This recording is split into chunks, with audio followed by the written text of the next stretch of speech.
Hallelujah. आपण प्रार्थना करूया. हे परमेश्वराला दयाळू बाबा, संत दिवसाबद्दल तुझा आभार मानतो. महान परमेश्वर, आशीर्वादी परमेश्वर, तुझ्या वचनात सांगणाऱ्या प्रत्येकाला सहाय्य कर. ही प्रार्थना आम्ही आमच्या प्रभू येशू ख्रिस्ताच्या नावाने करतो. Hallelujah. Hallelujah. Hallelujah. Hallelujah. Hallelujah. आपण वचन घेण्याच्या अगोदर परमेश्वराचं जे वचन आहे ते मानवासाठी महत्वाचं असतं. आता हे वचन म्हणजे काय? माणसाला समजसपण, शिक्षण, चांगल्या गोष्टी, चांगले विचार, चांगले अनुभव हे पवित्र शास्त्र आहे. जेव्हा आम्ही प्रार्थनेने जीवन जगतो तर माणसाला चेंज करण्यासाठी हे पवित्र शास्त्र मनुष्यासाठी एक हत्यार म्हणून संरक्षण कवच आहे, आध्यात्मिक शिक्षण. पण आजच्या काळामध्ये मनुष्य कवच आहे, पण कोणत्या दृष्टीने? माणूस नफरत, निंदा, विष, हर ठिकाणी जर तुम्ही प्रार्थना जर बघितलं किंवा प्रार्थनेमध्ये जीवन जगायचा प्रयत्न करायला लागले तर दुसरा तुम्हाला पुढे जगू शकत किंवा जाऊ शकत नाही. तर आपण एक वचन घेऊया. तिमिथाचे दुसरे पत्र 2:24. तिमिथाला दुसरे पत्र 2:24. प्रभूच्या दासाने भांडू नये. प्रभूच्या दासाने भांडू नये. काय म्हटलं त्याने? आता जर आपण प्रभूचे दास आहे तर आपल्या प्रत्येकाला भांडणं सोडावं लागतं, नफरत सोडावं लागतं, द्वेष करावं. कारण पौलाने लोकांना, जेव्हा तुम्ही प्रेषितांच्या कृत्य नवा द्यायचं वाचलं, तो लोकांना किती छळायचा, किती त्रास द्यायचा ना. म्हणून त्याला देवाने त्याचं एक रूप दाखवलं की माझ्या हातात इतकी ताकद आहे की तुमच्या जीवनात एक क्षणामध्ये तुम्हाला मी नष्ट करू शकतो. एवढा पावर आहे शिव. पण त्याला जेव्हा समज आली पौलाला ना, त्याने निर्णय घेतले की खरोखर कोणाला सतावायचं बरोबर. मग त्याने दिवसादिवस एक पत्र लिहिले गेले आणि ह्या पत्रामध्ये अशा घटना लिहिल्या गेल्या. हालेलुया. आणि सांगितलं की प्रभूचं जो दास आहे तर त्यांनी भांडायचं, प्रीती करायचं आहे, समजून घ्यायचं आहे. कारण हे जे शिक्षण होतं तर तुम्ही ज्या वेळेला मत्ती 5:2-12 मी हमेशा बायबलची नियमात आहेच ते, जरपर्यंत तुमची सुधारणा नाही होत नाही तत्पर्यंत ते वचन तुम्हाला पाहिजे. बरोबर? जरपर्यंत पोटात अन्न नाहीये, भूक लागते तर काहीतरी खायला पाहिजेच. तुम्ही जेवले, आता दुपारच्या टायमाला घरी असते तर या टायमाला अशी प्रार्थना करत बसली नसते. बरोबर? कराटे मारायला लागले असते. काम करणारे पण त्यांना पण जरा डोक्यात, हा मनुष्य स्वभाव आहे. म्हणून रोज थोडीशी सवय लावा की रविवार हा पवित्र दिलेलाच आहे, पण खरा होता तो शनिवार होता आणि हा जो रविवार असतो तो पुनरुत्तीचा दिवस. तर 2 गोष्टी आपल्याला शिकायच्या. हालेलुया. आणि जर तुम्हाला खरं शिक्षण घ्यायचं असेल तर बायबल वाचत असतं. आणि सगळ्यांना टेन्शन येते, माझ्या घरात समस्या आहे, दुःख आहे, बरोबर? तर त्याने योगाचं पुस्तक आहे ना तेवढं वाचा, बाकी नका वाचा. कारण काय माहितीये का, दुसरं तुम्हाला समजणार नाही. ह्या माणसाच्या जीवनात किती संकट आले, किती दुःख आली आणि ह्या माणसाच्या जीवनामध्ये कसं देवाच्या प्रेमाची शिकवण आणि चांगली टाकतो. तो देवाजवळच बसला, प्रार्थना करत, दुसऱ्यांकडे गेला नाही, कोणा माणसाकडे गेला नाही, कोणत्या व्यक्तीकडे गेला नाही, फक्त विश्वासित जीवन जगलं. आणि जेवढी त्याच्या परीक्षा झाल्या तेवढं तो स्थिर आहे. आणि त्या परीक्षेतूनच का तिकडून कार्य प्रमाणित आणलं त्याने की विचार करू शकतो. योग हे नुसतं नाव न ठेवलं, या युगाची सुरुवात केली. या युगाच्या अंतापर्यंत येशूने सांगितलं मी तुमच्या बरोबर राहील. त्या 19 तर योगाच्या गोष्टी याच राहिल्या, तर अंतापर्यंतच विश्वासी राहिला, कमजोर नाही राहिला.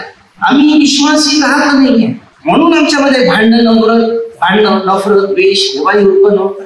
एका ठिकाणी बसवत नाही, एका ठिकाणी स्थिर. येशूवर जसं स्थिर आत्मा राहिलेला होता तसा हा विश्वासामध्ये स्थिर राहिलेला होता तो म्हणजे योग.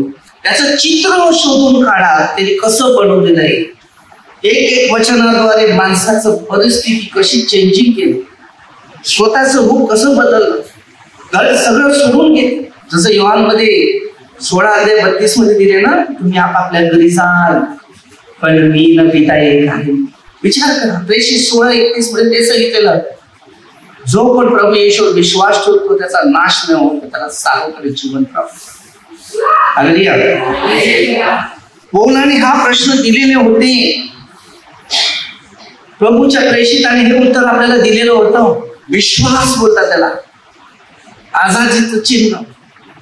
आमचा विश्वास येशूवर नाही आता जोडत. प्रार्थनेला गेलं काय तर सारखं मिळालं नाही. बरबासाने येशूला सोडल्यानंतर वारेंटी गॅरंटी नसते, कारण येशू पहिल्यांदा शेवट आहे. जिंदगी आहे ना, झिरो बोलतात त्याला, झिरो. पैशावर प्रेम केले नाही, पैशावर प्रेम नाही, मग उन्हातानात मासली काम धंदा जातात नाही, कामाला जात नाही, घरीच बसून राहतात. असं बोल. कुटुंबावर प्रेम केले नाही, केले. कामधंद्यावर प्रेम केले. शाळेवर प्रेम केले. शाळेत शिकायला सगळ्या काम धंद्यात पैशात सगळ्यात प्रेम करतात. मुलगा मुलीच्या मागे, मुलगी मुलगाच्या मागे सगळे प्रेम करतात, पण सुखी नसतात. एकदा येशूवर प्रेम करा, मग तुम्हाला मी सांगितलं सगळं वेळा. मनुष्य अधोर आहे, मनुष्य कमजोर आहे. एवढं मी तुम्हाला सांगतो ना, एवढं या आहे ना, कुठली वस्तू चावून खाली जास्त करून चिंगम तोंडात घालतात असते. चाव चाव चाव चाव. पण देवाचं वचन कधी चावणं म्हणजे ग्रहण करणं, मनचिंतन करणं. जेवढं मनचिंतन करणार तेवढा पवित्र आत्मा उतरायला सुरुवात होईल. एक जिंदगीचा पहिला आणि शेवट येशू आहे. जीव आहे. मी काय बघतो माहितीये का, निंदा नाही बघत, नफरत नाही बघत, द्वेष नाही बघत. कारण येशूने पापी लोकांवर सूर्य उगवला, तुमच्यावर. मी पण या जगात पापी होतो, माझी अवकात पूर्ती मी राहिलेला आहे. म्हणून मी दुसऱ्यांना कधी दोष नाही घालत किंवा निंदा नाही, पण फक्त एवढंच आहे की देवाविरुद्ध जाऊ आणि भडकवणाऱ्या लोकांविरुद्ध सावध राहा. की सावध, जिंदगी आपली नाही.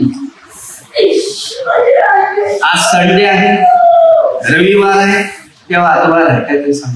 तिकडे कतवार पण आहे, पण कोणी सांगत नाही माझ्याजवळ येशू आहे.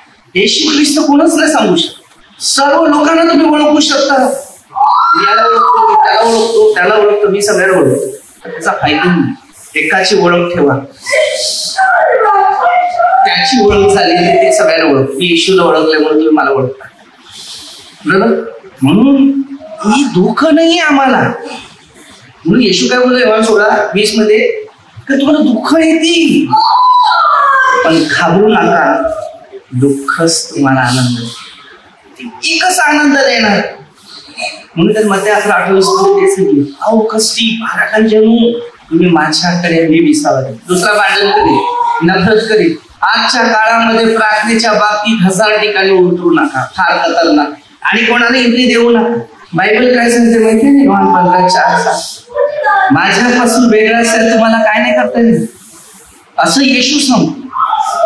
मग कोणता तुमच्या घरी येणार, अनेक गोष्टींविषयी सांगणार, भडकवणार, बाहेर काढणार. म्हणून मी नेहमी लोकांना सांगतो, जे भडकवणे लोकांच्या बाबतीत सावध राहा. म्हणजे त्याच्यामध्ये लिहिलेलं आहे योहानाचे पहिले पत्र 2:19, योहानाचा पहिला पत्र 4 दुसरं गलिती करायचं 1:6 ते शापग्रस्त आहे, ते शापित म्हणते. गलिती करायचं 11:1 मध्ये पौल सांगतो, जसं मी ख्रिस्ताच्या अनुकरणात तसं तुम्ही माझ्या अनुकरणात. मग पौलांनी अशी पत्र लिहिलेली आहे, काही एवढं मजबूती बनवलेलं आहे त्याने की लोकांना हिंमत देण्यासाठी, ताकद देण्यासाठी त्यांनी देवाच्या राज्याचा खरं कार्य केलं. विश्वास कमजोर करण्यासाठी अनेक लोक आहेत. लोक खूप सांगतील तुम्हाला, लोक भरपूर गोष्टी बोलतील, पण तुमचं भविष्य त्या ख्रिस्तासारखं चालू लागतं. ज्यामध्ये येशू आहे ना त्याच्यामध्ये प्रेम. लक्षात, ज्या माणसामध्ये येशू आहे त्याच्या प्रेम आहे. किंवा 3:16 मध्ये जगावर प्रेम केलं त्यांनी आणि जगासाठी पुत्र दिला बलिदानचा. 1 तास गेला तुमचा. जो मनुष्य येशूसाठी जगतो तो स्वतःचे विचार करत नाही, कारण त्याच्याजवळ येशू आहे. जिंदगीचा पहिला आणि शेवट येशू. लोकांचे जीवन आत्म्याने मजबूत. लोकांचं ऐकू नका. तुम्हाला कुठे चांगलं मिळते जा. मी नाही सांगत की याच केंद्रात राहायला पाहिजे, या प्रार्थना सभेत राहायला पाहिजे, असं नाही मी सांगू शकतो. जर तुमचं मन स्थिर नसेल तर दुसऱ्या कुठल्याही प्रार्थनेत जर जायचं तर ती एका ठिकाणी ना 1000 ठिकाणी ना. आता आज इकडे चालू, मी तिकडे चालू, आज तिकडे. येशूचं नाव सगळ्या ठिकाणी चांगलंच आहे, पण मेंढपाळ पाहिजे की नाही. योहान मध्ये 10 अध्यायामध्ये 7.5 वचन दिसला.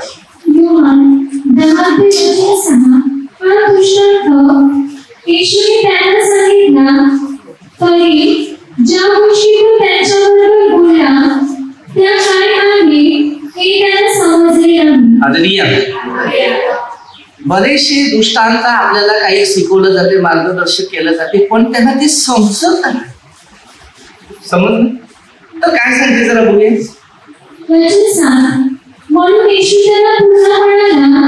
त्याला पुन्हा म्हणाला, मी तुम्हाला खरंच खरंच बोलतो, खोटं नाही बोलत असं येशू सांगतो. काय?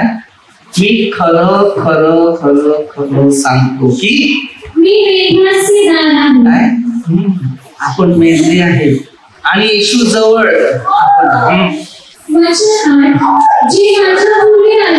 जे माझ्या पूर्वी आले ते सर्व येशूच्या पूर्वीचे लोक येत होते ते चोर आणि लुटारू, म्हणजे मूर्तीपूजा.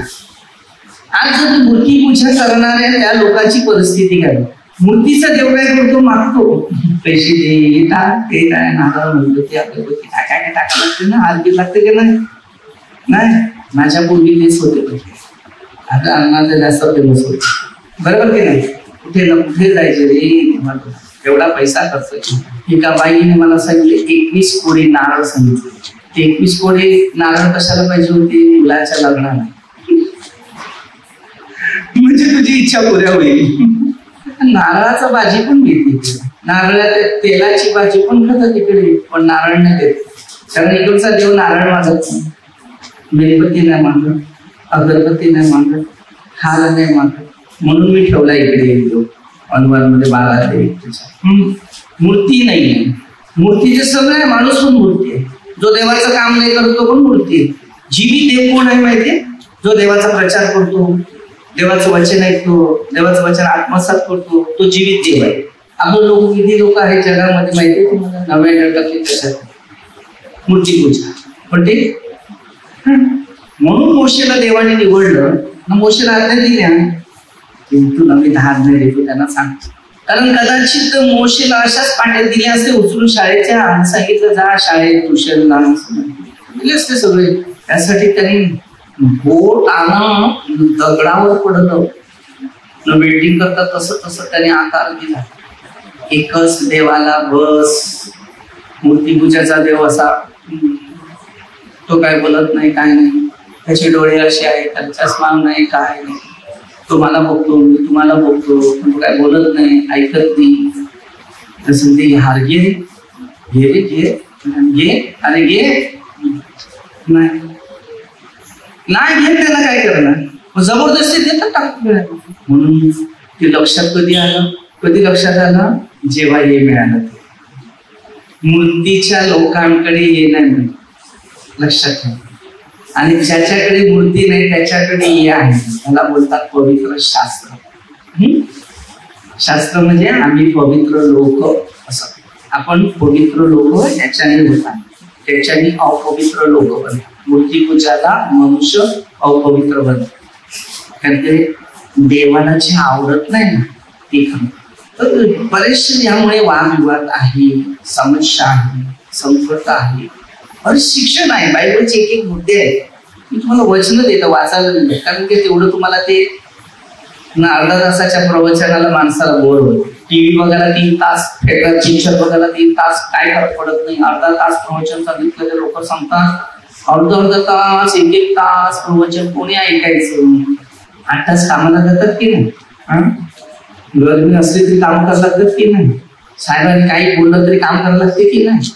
ओरडलं तरी करून जायला लागते की नाही? पैसे यायचे ना. पण येशू ख्रिस्त कधी ओरडत नाही. माहिती इंग्लिश मध्ये 12,6 मध्ये दिले 4 शिष्यावर त्याला फटके कसे त्यांनी देवाकडे वाढवणं. कधी पण हा शब्द पाठ करा. मी तुम्हाला एक शिकवतो, जर तुमच्या जीवनात दुःख आले ना तर प्रार्थना वाढव. प्रार्थना वाढवली, तुमची प्रार्थना कमी झाली तर तुम्ही समजून घ्या की मला काही चपात्या लागले, रोट्या आता बंद झाल्या.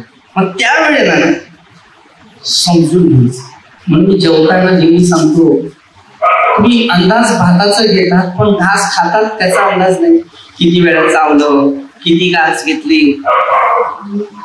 मी छोटा होता ना तेव्हा लाडू बनवून ठेवायचा.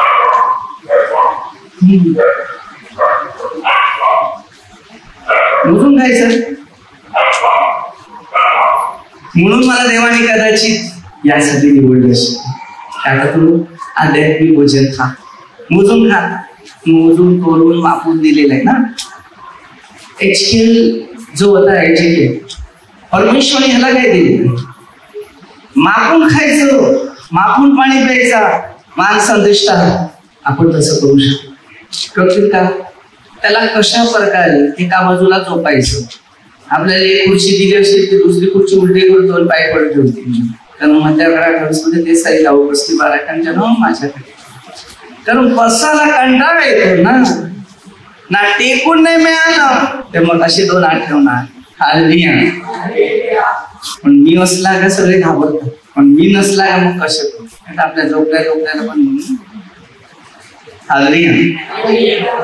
संधी बघा, संधी बघा, संधी बघा. हालेलुया. वचन घ्या, शिक्षण घ्या, नियम घ्या. कारण देवाचं प्रेम हेच होतं, देवाचं शिक्षण हेच होतं, देवाचे नियम हेच होते, देवाचा आशीर्वाद तेच होता, अभिषेक पण तेच होता, सामर्थ्य पण तेच होतं, अद्भुत गोष्टी पण तेच होत्या. आणि प्रभूच्या आशीर्वादाने मनुष्य आशीर्वादित. कारण जो व्यक्ती देवाच्या वचनानुसार चालत नाही तर भविष्यात पुढे चालत. उद्या आपल्या जीवनामध्ये दुःख येणार आहे, आज अगोदर प्रार्थना घे. जर प्रार्थना घेत असेल तर तुम्हाला कळेल की शास्त्र महत्व आहे. जेव्हा घरी असतात ना तेव्हा एक काम करा, प्रार्थनेत बस. बायबल नको वाचू. 100 वेळा नाही तर 999 वेळा हालेलुया बोल. काय असं बोलत राहा, हालेलुया हालेलुया हालेलुया. काय हालेलुयाला हात उचलाय ना कसे होता. जो व्यायाम करतो, व्यायाम माहितीये ना, एक्सरसाइज करतो, मी करत होता असं.